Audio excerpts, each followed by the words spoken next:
folks, Soccer World Cup 2014, Day 8. What a phenomenal day once again. What a treat it has been, the Soccer Cup, for soccer fans. First match of the day, Holland and Australia. A great match. The Australian team, which used to be a very defensive team, really showed good offensive skills, playing this time with the Bresciano, creating the plays for this player Leckie from the right side. Played phenomenal soccer today, number 7. And of course, Cahill, always constantly being very dangerous against the Dutch defenders. But the Dutch scored the first goal in a very long sprint with the great fast strides by Robbie that scored a phenomenal goal once again. This player is playing phenomenal soccer in this World Cup, probably one of the best players so far. What a sprint, what a goal by this player, Robin. Phenomenal player, phenomenal finishing. 1-0 for Holland, although Australia was playing better. In the sequence, right after that, Leckie made a very long pass, and Cahill scored probably the most beautiful goal so far. Amazing goal,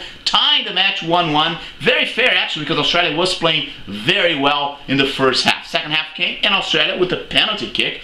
Kind of a polemic penalty again. The ball touched the hand of the Dutch defender. It seems to me that it was not intentional. The referee called. All the penalties have been kind of a very polemic in this World Cup. You know, Jedinak took the shot at 7 minutes, putting Australia ahead of the match. And then, you know, the Dutch team started attacking again. Schneider got a ball, gave to his teammate, who gave to Van Peers, like right in front of the goalkeeper. Ryan scored a second goal, and the match was tied 2-2. And both teams kept attacking. And once again, it was a very tough match. Both teams played really well. And right about the 27th minute, there was a play there on the right and the left side. The guy was right in front of the goal. Instead of kicking, he tried to cross. Leckie with his chest tried to finish. And on the sequence, in a counterattack, Holland team with the player Depay took a long shot. It was very, very far away. Ryan took it, made a mistake, got a little bit slow on the ball, and the Dutch team got the 3-2 score and finished up winning the match by 3-2 in a phenomenal match once again. All the matches in this group have been amazing, phenomenally played. Australia is out. Too bad for Australian players that play really well. Cahill, we're going to miss this guy. Going to miss this player. Phenomenal match play today. And Leckie also played really well. And Bresciano today showed much better soccer than before. Actually, I thought Australia deserved at least a tie in this match. A draw would be a more fair result for this match. On the second match of the day, Chile and Spain play. For the Spanish people, it was the last chance. Didn't play again well. It seemed like they lack objectivity. You know, it's the end of the Spanish era. They play phenomenal soccer. They won 2 European Cups. They won the last World Cup 2010. Playing a different soccer, they kind of changed the perspective of soccer, playing with no forwards, with no defensive players, everybody playing the midfielder, you know, like Pedro and Javi Alonso, Iniesta, this brilliant player. But once again, this time it did not work out. The Chileans play really well. Alexis Sanchez again played phenomenal soccer. They're very strong with the right side with Vidal and Alexis Sanchez, and that's how they scored the first goal with Vargas, and they scored a second goal also from the right side after a free kick that Sanchez took. And Casillas once again made a mistake. You know, the ball could be easily saved, but you know, he hit the ball back, and then the rebound, Aranguiz, number 20, scored the second goal in Chile right at the end of the first half, like putting an end on the Spanish team. They came back very nervous, trying to score goals in the second half. But once again, for a team that lacks objectivity, that doesn't have any forward players, everybody's in midfield, it was impossible. It's the end of this era.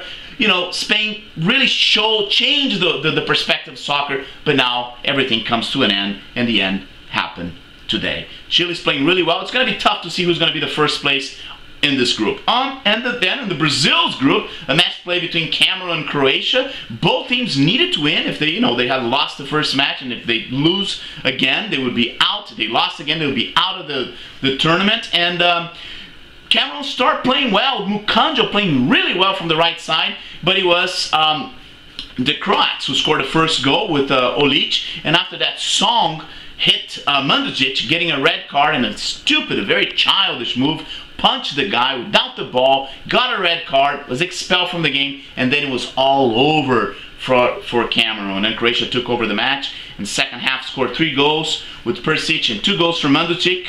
Good match for Croatia. They play really well. But Cameroon show, a lot of problems. Like, we know they have a lot of problems. All the African teams have a lot of problems with the federation, with the salaries being paid, all these problems with the federation, and lots of problems with corruption in African soccer. And it's too bad because they do have great players like this Mukanjo, like the goalkeeper Charles Itanje. Too bad for Cameroon. They're out. They play really bad today. And in the end of the match, very strange thing happened when Asue Koto hit with his head. The kind of guy has an afro haircut. He does his head to Mukanjo. Mukanjo pretty much played by himself in both matches. It's very important to remember that Eto'o did not play. He hurt his knee and he couldn't play on this match. Played the last match but couldn't play in this match. And they're going to play against Brazil, their final match. Now, Brazil with the tie will be there for the second round. If Brazil win, of course, they qualify. And even if they lose, they can still qualify depending on the result between Croatia and Mexico. So I would say Brazil is there going to be on the second round unless some phenomenal thing happens and Cameroon beats Brazil by 2-0.